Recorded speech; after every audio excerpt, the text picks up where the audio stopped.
지난 2012년 이 건물이 경매로 넘어갔을 때 저는 정말 땅이 무너지는 것 같은 그런 힘겨운 상태에 있었습니다. 어떤 분이 이 건물을 이제 경매를 받고 우리는 나가라고 하면 아무 대책 없이 쫓겨날 상황이었습니다. 정말 교회가 풍전등화의 상태에 있었던 것입니다. 그때 안타깝게도 많은 성도들이 떠났습니다. 마치 파손한 배에서 살아남기 위해서 빠져나가듯이 교회를 떠났습니다. 그런데 그냥 떠나도 마음이 아픈데 어떤 분은 하지 말아야 할 말을 하고 떠났습니다. 지구촌 교회는 곧 문을 닫을 거야. 기흥 지구촌 교회는 곧 문을 닫을 거야. 얼마나 마음이 아팠는지 모릅니다. 겪어야 할 고난보다도 예수님의 교회가 그런 말을 듣는다는 사실이 너무 가슴 아팠습니다. 그러나 그렇게 말한 분은 교회가 예배처를 잃어버린 그 현실만 보았지만 정작 중요한 것은 보지를 못했습니다. 교회의 주인 되신 주님, 교회의 모든 놀라운 은혜를 예비하신 하나님을 보지 못했던 것입니다. 분명히 우리의 상황은 절망적이었지만 하나님의 계획이 있다는 사실을 그들은 깨닫지 못했습니다. 사랑하는 성도 여러분, 살다 보면 너 나 없이 절망적인 상황에 빠질 수 있습니다. 그때 상황만 바라보지 마십시오. 상황은, 조건은 우리에게 이렇게 속삭일 것입니다. 너는 끝났어. 그렇지만 하나님을 바라보는 순간 우리는 새로운 메시지를 들을 것입니다. 결코 세상에 줄 수 없는 메시지를 받을 것입니다. 아니야, 너는 끝나지 않았어. 내가 내 하나님이야.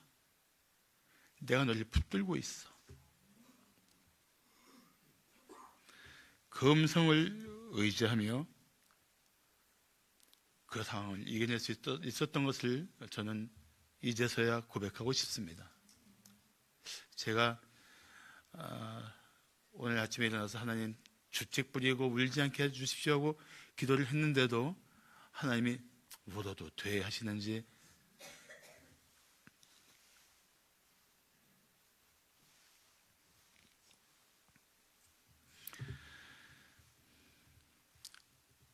그런데도 불구하고 교회가 그토록 어려울 때 묵묵히 교회를 지킨 성도들은 하나님이 하시는 놀라운 역사를 함께 생생하게 목격하고 있습니다. 하나님이 어떤 분이신지를 함께 경험하고 있습니다. 아내와 저는 우리 교회를 위해서 우리 하나님께서 하신 일들을 책으로 쓴다면 제목은 이렇게 하자고 결정했습니다. 세상에 이런 일은 없다. 세상에 이런 일은 없다.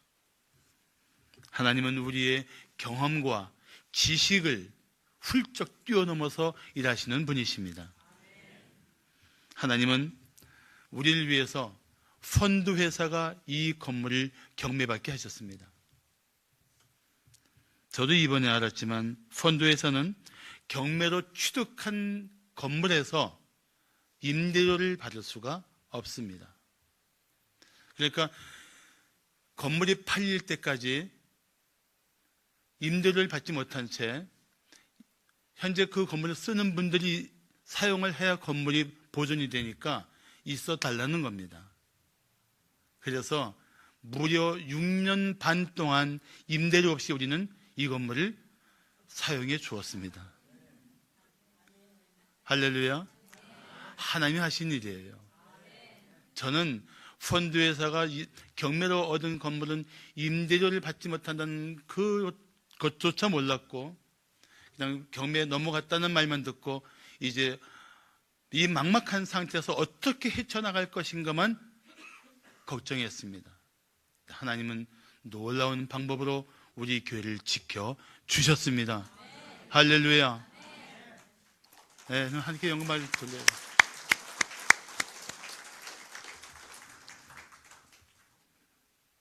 어떻게 이런 일이 있을 수 있을까?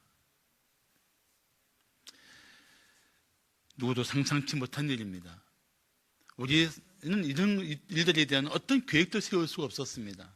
그런데 하나님이 홀로 하셨습니다. 하나님이 하셨어요. 하나님이 우리 교회를 위해서 정말 특별한 방법으로, 하나님의 지혜로, 하나님의 능력으로 하나님이 일을 하셨습니다. 저는 우리 성도들이 기가 막힌 상황에 빠지고 때로는 예측하지 못한 절망적인 형편에 있을지라도, 정말 모든 것이 끝난 것 같은 절망적인 상황이 있을지라도 하나님이 우리 교회를 위해서 하신 일을 기억한다면 나는 다시 소망을 붙들고 일어서게 될 줄로 믿습니다. 우리 하나님이 우리 교회를 위해서 이렇게 하셨는데 나에게도 그런 은혜를 베풀어 주시옵소서 기도하며 하나님을 의지하면 하나님이 반드시 역사하실 줄로 믿습니다. 하나님만 바라보세요. 상황이 아무리 절망적이어도 결코 우리에게 절망이 아니라 소망을 주시는 하나님만 바라보십시오. 마침내 넉넉히 이겨낼 때가 올 것입니다. 자, 우리가 역경을 극복하고 승리하려면 어떻게 해야 할까요? 역경을 극복하고 승리하려면 첫째, 대적의 회방보다 하나님의 사명에 집중해야 합니다. 하나님 뜻을 따라 사는 길에 대적의 회방이 있고 정말 뜻하지 않은 내 삶을 뒤흔드는 일이 있을지라도 거기에 마음 뺏기고 눈길 뺏기지 말고 오직 하나님의 부르심, 하나님께서 맡겨주신 사명, 하나님이 내게 주신 일에 집중해야 한다는 것입니다. 성경학자이며 유명한 설교가인 캠벨 몰간 목사는 뜻하지 않게 사람들에게, 몇 안 되는 사람들에게 신앙이 좋지 않다는 잔인한 험담의 대상이 되었습니다. 그렇지만 그는 언제나 이렇게 말했다고 합니다. 곧 잠잠해지겠지요.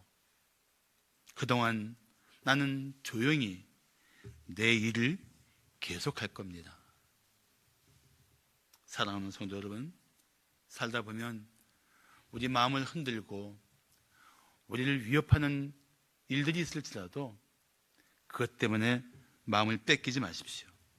더구나 주님의 일을 할 때 대적들의 회방 때문에 힘들지언정 마음이 무너지지 않도록 정신을 바짝 차려야 합니다.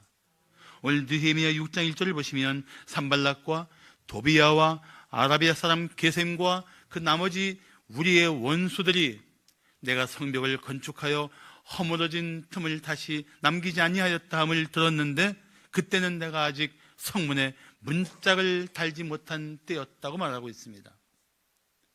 이제 성벽은 다 재건하고 문짝만 달면 되는 상황입니다. 이제 마지막 공정만 남았습니다. 그런데도 대적은 끈질기게 회방을 합니다. 문짝만 달면 되는데도 불구하고 포기하지 않고 흔들고 있습니다. 우리가 살면서 끝까지 영적 긴장을 늦추지 말아야 합니다. 대적의 공격은 끊임없이 느헤미야에게 집중합니다. 왜냐하면 지도자를 무너뜨리는 것은 성벽 재건의 의미를 약화시킬 뿐 아니라 누구도 성벽 재건을 위해서 헌신하지 못하게 하려는 대적들의 의도가 있기 때문입니다. 교회도 마찬가지예요. 사탄이 저를 흔들기 위해서 교회를 흔들고 가정에 경제적인 어려움을 주고 저에게 육체의 병을 주고 내 가족을 힘겹게 하고 또 저와 함께 뜻을 같지 않은 평신도 리더들을 흔들고 그 가정을 소란케 하고 참 많은 일들을 우리는 겪어냈습니다. 이겨냈습니다. 하나님이 도우셨습니다.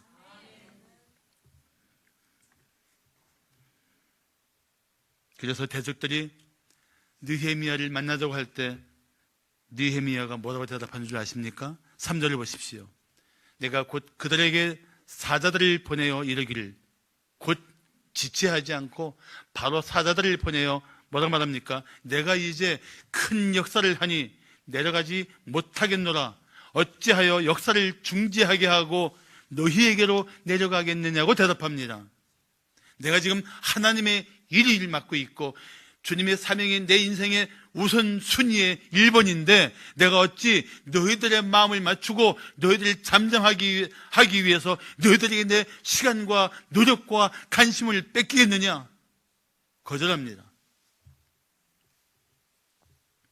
대적들은 4번이나 요청했습니다. 참 끈질긴 유혹입니다. 그렇지만 하나님의 일에 삶의 우선순위를 둔 성도는 사람들에 의해서 휘둘리지 말고 오직 하나님이 주신 사명의 길을 힘써 걸어야 합니다. 성도들은 이 땅에 사는 동안에 성도답게 사는 일들을 흔드는 경우가 있어도 일단은 안 된다고 분명히 의사를 밝혀야 합니다. 우물쭈물하면 대적이 계속 집요하게 물고 늘어질 것입니다. 단호하게 나는 내게 주신 하나님의 일을 해야 한다고 뜻을 밝힙니다. 확고한 태도로 당신의 영적인 충성심을 흔드는 자들을 뿌리쳐야 합니다. 그래서 오직 하나님 중심, 하나님의 사명 중심으로, 하나님의 부르심 중심으로 삶의 우선순위를 두고 살아간다면 대적들의 회방을 이겨내고 반드시 이겨낼 때가 올 것입니다. 더구나 그들은 상상도 못했던 모함을 합니다. 오늘 본문에 보면은 이런 말을 합니다. 내가 왕이 되려 한다는 이 말이 아닥사스다 왕에게도 들릴 거야. 그러니까 와라, 함께 의논하자. 참 무서운 사람들입니다.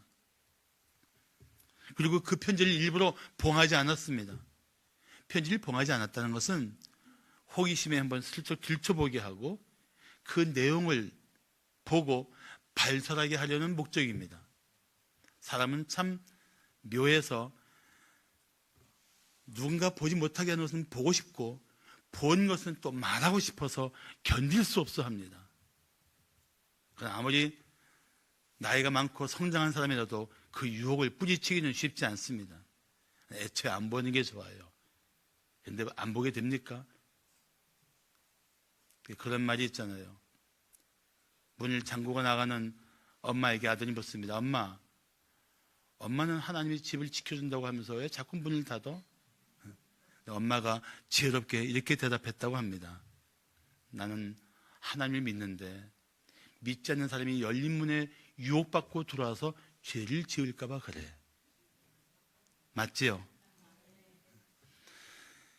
일부러 편지를 봉하지 않고 보게 했단 말이죠. 봐라, 보고 외쳐라, 전해라, 떠들어라. 얼마나 악한 의도예요. 그래서 결국 유다 백성들이 이 중상모략에 빠져서 느헤미야를 등지게 하고 느헤미야를 떠나게 하고 그래서 하나님의 일을 멈추게 하려는 그들의 속셈이었던 것입니다. 워런 위어스비는 어떤 재치 있는 성도의 말을 듣고 감동을 받아서 그 말을 이렇게 적어놨습니다. 험담은 그것이 사실이 아니라는 것을 알기 전에 서둘러 다른 사람에게 급히 말해야 할 뉴스. 남들이 알기 전에, 사실이 드러나기 전에 부지런히 실어 날려야 될 것이 험담이라는 것입니다. 참 맹랑한 말들을 사람들은 생각 없이 전하고 있습니다. 또 그런 말들에 하나님의 사람들이 시달릴 수도 있어요. 사랑하는 성도 여러분, 근거 없는 비방에 요동하지 마십시오. 당황하지 마십시오. 흔들리지 마십시오. 그럴수록 견고하게 서서 이렇게 속으로 외치십시오. 나의 하나님이 다 알고 계셔. 내 하나님이 아신다. 내 하나님만 아시면 돼. 그 마음을 가지고 담대하셔야 합니다. 그렇다고 해서 또 느헤미야의 대적들이 멈췄습니까? 아니에요. 이번에는 함정에 빠뜨리려고 선지자를 매수해서 느헤미야에게 성전에 와서 숨으라고 제안합니다. 성전은 제사장들만 들어가게 되는 곳을, 아무나 들어갈 수 없는 곳을 일단 살고 보자 하고 범연합니다. 네가 성전에 들어가 있으면 그들이 널 죽이러 왔을 때 못 찾고 안전할 거야. 다시 말하면 살기 위해서 수단과 방법을 가지지 말라고 한 것입니다. 그런데 느헤미야는 거절합니다. 하나님의 뜻을 따라 사는 사람은 하나님이 기뻐하시는 길이 아니면 멈춰야 합니다.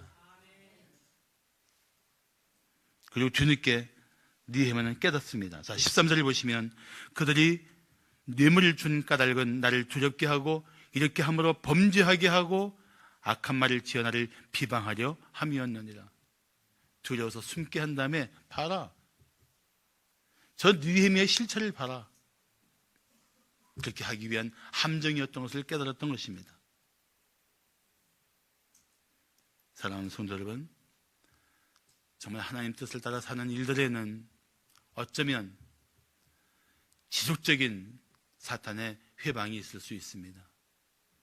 알지 못하는 자들의 우리 마음을 상하게 하는 그런 유언비어도 있을 수 있습니다. 근거 없는 비방도 있을 수 있습니다. 그렇지만 그런 것 때문에 휘청거리고 비틀거리면 안 됩니다. 그럴수록 이겨내기 위해서 하나님의 사명, 하나님의 일에 초점을 맞추고 최선을 다한다면 마침내 이겨낼 것입니다. 자, 역경을 극복하고 승리하려면 어떻게 해야 할까요? 둘째, 사람의 도움보다 하나님의 도움을 기도해야 합니다. 지난 주일 저녁에 어느 성도에게 문자를 받았습니다. 이런 내용입니다. 목사님, 힘드시죠? 건축하시랴, 교회 이끄시고 가시랴, 가정사 등 겁나 힘드시죠? 사투리를 보면 알 수 있죠. 그래도 언제나 묵묵히 가시는 모습이 멋지세요. 목사님, 언제나 변함없이 이끌어주시는 주님밖에 없는 듯 싶어요. 기도하다가 목사님 생각이 나서 톡을 올립니다. 힘내세요, 목사님. 이분이 그 힘겨운 상황을 이겨내며 살고 있는 간증이고 고백이고 그리고 나를 향한 사랑의 격려였습니다. 생각해 보면 우리 성도들의 이런 눈물겨운 격려가 때마다 있었어요. 참 절묘하게 그 필요할 때마다 꼭 하나님이 우리 성도들을 통해서 격려해 주시고 위로해 주시고 힘내라. 왜 그 모양이냐 하시더란 말이죠. 얼마나 감사한 일인지 이런 일들을 생각할 때마다 정말 감사하게 됩니다.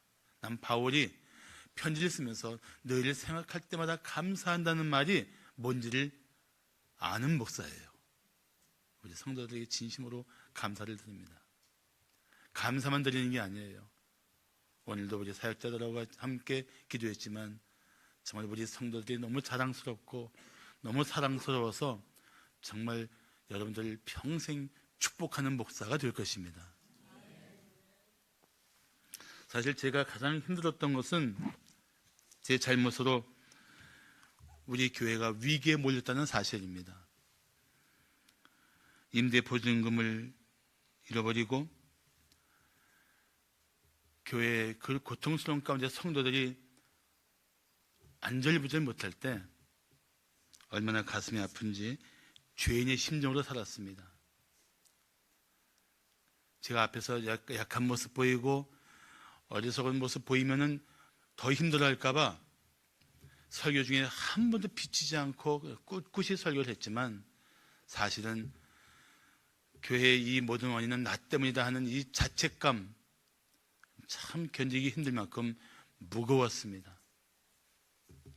이제서야 말씀드리지만 정말 고통스러웠습니다. 날마다 울면서 하나님께 기도했습니다. 하나님, 어떻게 하면 좋을까요? 사실 우리 교회가 정상적인 상태라면 그 문제에 대한 책임을 지고 제가 떠나는 것이 정답입니다. 그런데 그때 떠난다는 것은 또 너무 무책임해 보이는 거예요.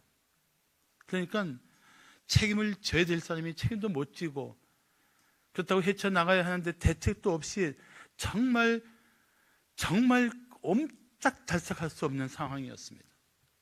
사면초가였습니다. 그래서 기도했어요. 하나님, 우리 교회가 이 위기를 벗어나도록 도와주시면 하나님이 원하시는 뭐라도 하겠습니다.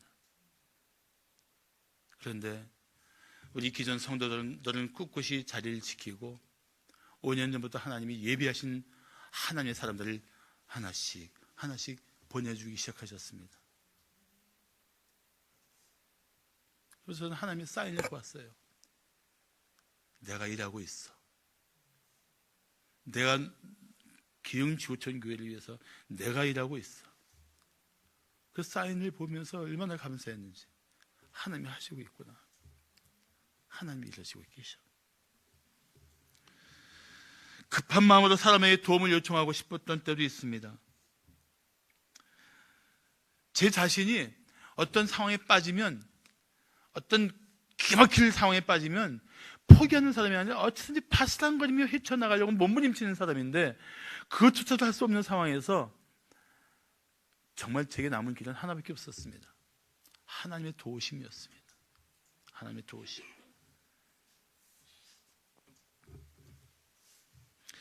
사람의 도움을 구하는 것 자체가 참 무모할 정도로 된 상황에서 하나님의 도우심만 구했습니다.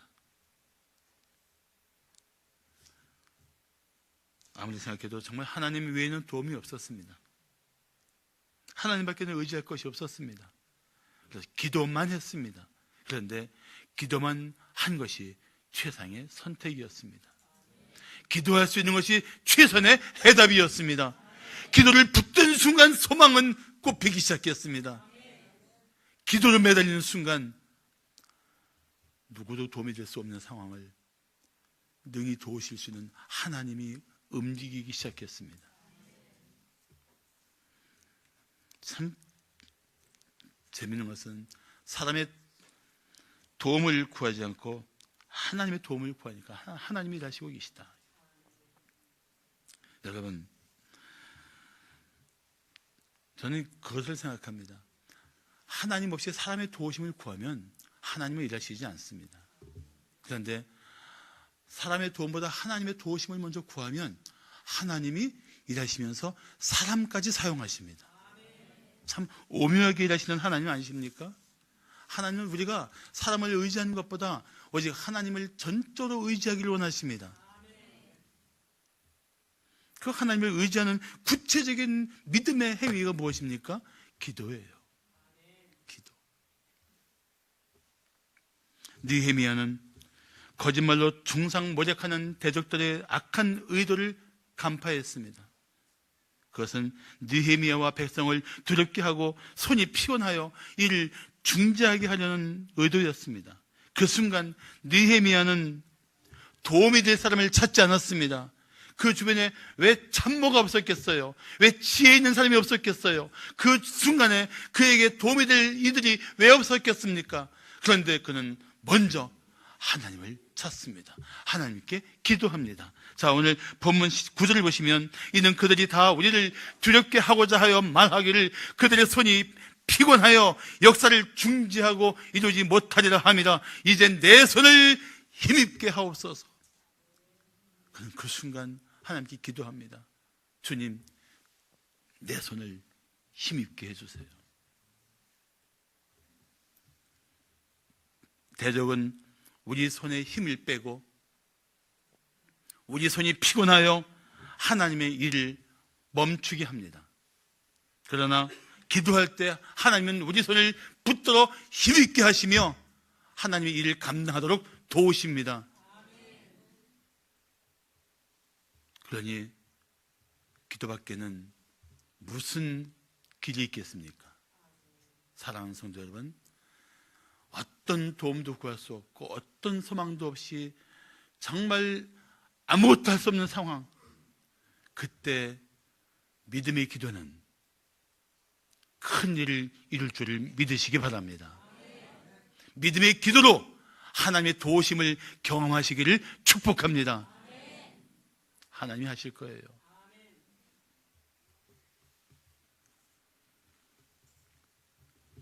하나님께 기도하면서 맡은 일에 최선을 다하면 하나님께서 그 손을 힘있게 하십니다. 역경을 이기도록 도와주실 것입니다. 그리고 마침내 승리하게 하실 줄을 믿으시기 바랍니다. 그래서 악한 계략으로 자꾸 함정에 빠뜨리려는 자들을 생각하며 느헤미야는 14절에 이렇게 기도합니다. 내 하나님이여, 내 하나님이여, 도비야와 산발락과 여선지 노아디아와 그 남은 선지자들 곧 나를 두렵게 하고자 한 자들의 소행을 기억하옵소서 하였노라. 느헤미야는 대적들의 이름을 하나하나 불러가며 하나님께 다 맡겨버립니다.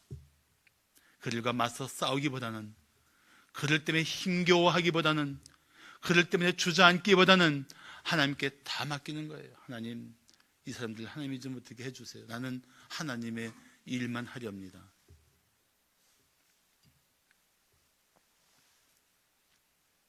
사랑하는 성도 여러분, 하나님의 도우심을 구하는 기도로 여러분의 모든 상황을 이겨내시기를 축복합니다.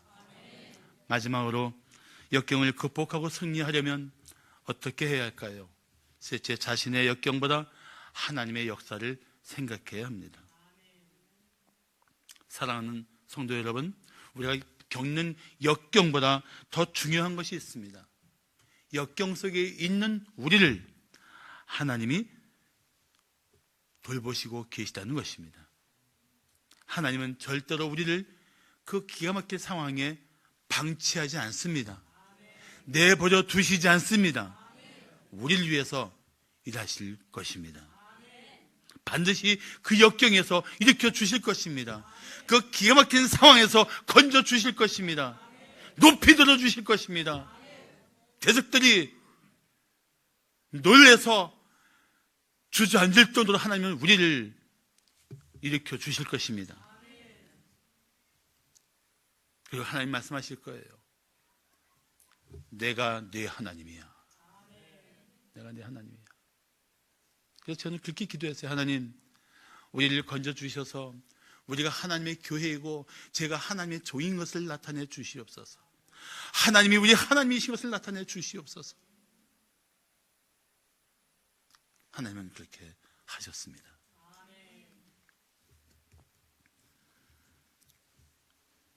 그리고 우리를 건져주신 하나님을 보고 세상은 말할 것입니다. 와, 하나님이 기흥지구촌 교회를 위해서 저런 놀라운 일을 하셨어. 애굽에서 이스라엘 백성들을 구원하실 때 하나님께서 거듭 반복해서 하신 말씀이 뭔지 압니까?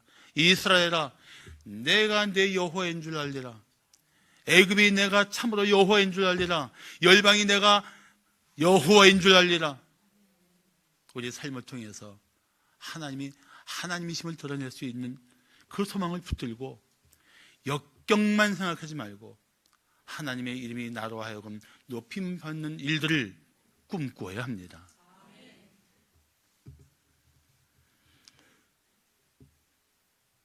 느헤미야가 마침내 성벽 공사를 다 마쳤습니다.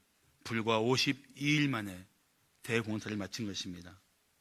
자, 그때 어떤 일이 벌어진지 아십니까? 오늘 보면 외에 느헤미야 6장 15절과 16절을 보시면 성벽 역사가 52일 만인 엘룰월 25일에 끝남에 우리의 모든 대적과 주위에 있는 이방 족속들이 이를 듣고 다 두려워하여 크게 낙담하였으니 그들이 우리 하나님께서 이 역사를 이루신 것을 알미라 라고 말씀하고 있습니다. 얼마나 놀라운 반전입니까? 느헤미야와 그 백성을 두렵게 하려는 자들이 두려워하기 시작했습니다. 낙담할 줄 알았던 이스라엘과 그 백성들은 힘있게 일어나고 오히려 그들을 조롱하며 회방하던 자들이 낙심하기 시작했습니다. 그리고 그들은 깨달았습니다. 하나님이 역사하셨어.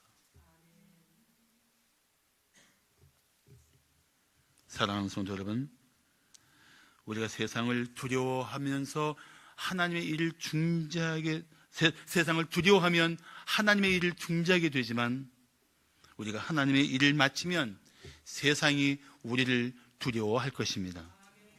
우리가 역경을 이기면 하나님의 영광이 드러나지만, 우리 역경 앞에 무너지면 하나님의 이름이 조롱을 받을 것입니다.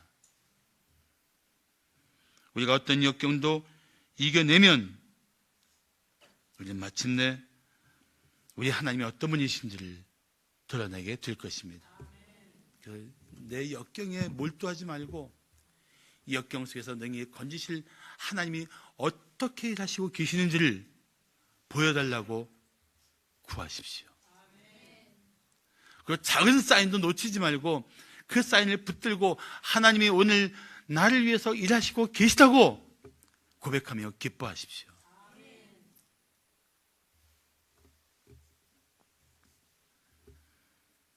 우리는 무너질 위기에서 기적같이 일어난 교회입니다. 아니, 기적이었습니다. 하나님이 행하신 기적입니다. 사람들은 말할 것입니다. 어떻게 저런 일이 있을 수 있을까? 우리는 대답할 것입니다. 하나님이 역사하셨다고. 도저히 있을 수 없는 일인데 어떻게 기흥지구촌 교회가 저 상황에서 예배당을 사고 나가게 됐냐고 누가 묻거든 대답하십시오. 하나님이 하셨다고. 하나님이 역사하셨다고. 그리고 우리 하나님의 손에 붙들린 성도들이 해낸 일입니다. 하나님의 교회에 헌신한 우리 성도들의 눈물겨운 헌금과 헌신이 이 놀라운 일을 해냈다고 이제는 당당히 고백할 수 있어야 합니다. 저나 우리 장로님들이나 이 교회 헌금을 아는 분들은 우리 성도들의 눈물겨운 헌금을 붙들고 울기를 여러 차례 했습니다. 어떻게 이 헌금이 가능한가?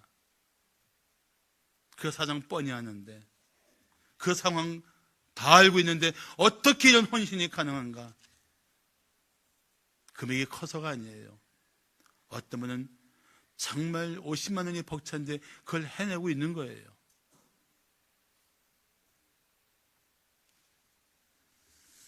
우리는 이제 하나님께서 하신 일을 자랑하게 되었습니다.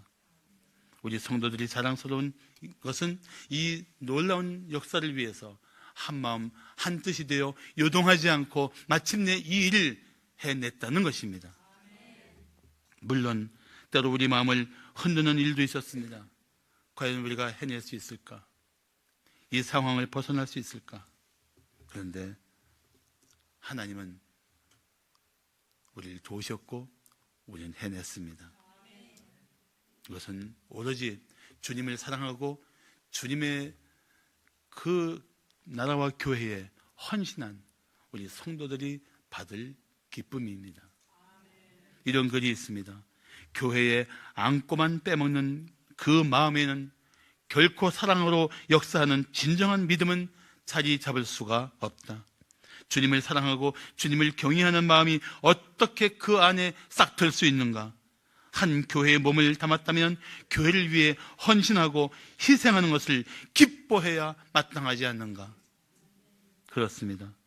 우리는 가장 어려운 상황에 있던 교회를 함께 지키며 다시 우리 교회를 일으키시는 하나님 뜻에 마음과 뜻을 같이 했습니다. 그리고 하나님은 우리를 통해서 마침내 놀라운 일을 이루셨습니다. 역경 속에 있을지라도 역경이 무너지는 인생이 아니라 그 속에서 역사하시는 하나님을 주목하며 우리 성도들도 반드시 이겨낼 줄 믿습니다. 이겨내길 축복합니다. 그런 여러분 삶의 자리에 하나님이 항상 때마다 함께해 주시기를 축복합니다. 할렐루야.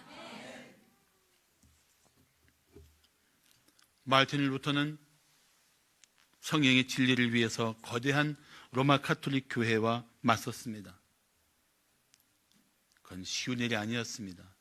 그 권세는 그 당시에 천하를 삼킬 듯한 위용이 있었습니다. 그 앞에 맞선다는 것은 그는 죽기로 작정한 것이 아니면 실로 무모한 짓이었습니다. 정말 쉬운 싸움이 아니었습니다. 마치 다윗과 골리앗 싸움과 같았을까요? 저는 그보다 더 일방적인 전혀 승산이 없는 싸움이라고 생각합니다. 게다가 루터는 계속되는 위협과 회유에 시달렸습니다. 때로는 그를 죽이려는 자들의 위험도 있었습니다. 그런 싸움을 싸우다가 어느 날 그는 급기야 우울증에 빠졌습니다. 너무 힘겨워서 루터는 모든 것을 포기하고 싶었습니다. 그게 힘겹게 자신과 씨름하고 있던 어느 날 밤에 사탄의 형상이 나타난 것 같은 그 벽을 향해서 책상에 있던 잉크병을 집어 던졌습니다. 잉크병이 깨지며 튀어나온 잉크로 인해서 벽은 얼룩졌습니다. 그런데 다시 정신을 차린 루터는 그 잉크 자국을 지우거나 가리지 않았습니다. 오히려 그 잉크 자국을 보면서 자신의 소명을 포기하거나 의심하지 말자고 거듭 다짐했습니다. 다시 하나님만 의지하고 나갔던 루터는 마침내 종교개혁의 횃불을 들고 일어선 종교개혁가가 되었습니다. 사랑하는 성도 여러분, 우리는 이 시대를 살면서 단순히 구원받은 인생이 아니라 하나님 뜻을 따라 살도록 부르심을 받은 하나님의 사람들입니다. 주님의 부르심을 따라 살 때 사탄의 회방을 받을 것입니다. 세상의 조롱을 받을 것입니다. 뜻하지 않은 시험과 유혹에 시달릴 것입니다. 때로는 함정에 빠뜨리려는 자들의 계략을 겪어야 할 것입니다. 때로는 죄의 늪으로 빠질 수 있는 위험도 있을 것입니다. 그러나 어떤 역경이 있을지라도 오직 하나님 부르심을 따라 살기를 결단한다면 하나님이 반드시 도와주실 것입니다. 어떤 상황에서도 일으켜 견고한 터 위에 세워주실 것입니다. 그리고 다시 하나님의 은혜 가운데 승리를 향하여 전진하도록 붙들어 주실 것입니다. 이제 우리는 우리 교회를 통해서 역사하신 하나님을 기억하면서 어떤 역경 앞에서도 무너지지 말고 다시 일어나 승리를 향해 앞으로 전진하는 하나님의 사람들이 되시기를 축복합니다. 하나님께서 당신의 걸음을 힘있게 하실 것입니다. 그리고 마침내 승리할 때가 올 것입니다. 할렐루야. 기도하시겠습니다.